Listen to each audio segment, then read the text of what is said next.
নমস্কার বন্ধুরা, আজ আপনাদের কাছে নিয়ে এসেছি আমি একটা নিরামিষ পনির রেসিপি। আমি এখানে পনির নিয়েছি 300 গ্রাম মতন এবং পনিরগুলো আমি মাঝারি সাইজে কেটে নিয়েছি।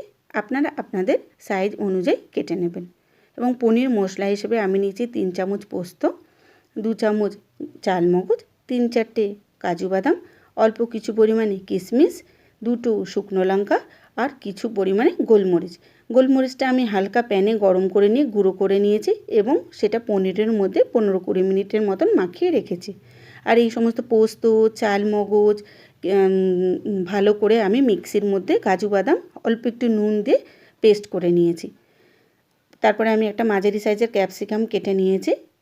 এবার আমি একটা কড়াইতে হালকা অল্প 3 চামচের মতো সর্ষের তেল দিয়েছি এবং হাফ চামচের মতন বাটার দিয়েছি এবং ফোড়ন হিসাবে দিয়েছি গোটা জিরে, এলাচ, তেজপাতা, কাঁচা লঙ্কা এবং ফোড়নটা যখন ভাজা ভাজা হয়ে যাবে তখন তার মধ্যে ওই মিক্সিতে পেস্ট করা মশলাগুলো হালকা ওর মধ্যে ভেজে নেব এবং তার মধ্যে দেবো টমেটো, কাশ্মীরি লঙ্কা আর টক দই দিয়ে মশলাটা ভালো করে যখন তেল বেরিয়ে আসবে তখন ক্যাপসিকাম দিয়ে মশলাটার মধ্যে দিয়ে দেবো এবং মশলাটার মধ্যে যখন ক্যাপসিকাম দিয়ে দেওয়া হবে তারপরে পনির দিয়ে হালকা একটু নাড়িয়ে অল্প একটু জল দিয়ে এটাকে একটু সিদ্ধ করে নেব।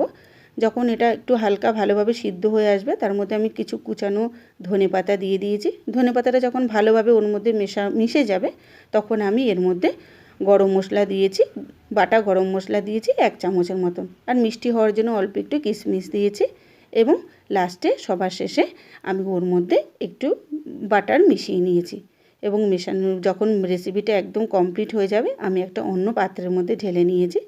আপনারা অবশ্যই এই পনিরের রেসিপিটা ট্রাই করে দেখবেন। যদি ভালো লাগে তবে অবশ্যই আমাকে কমেন্ট বক্সে কেমন হয়েছে লিখে জানাবেন।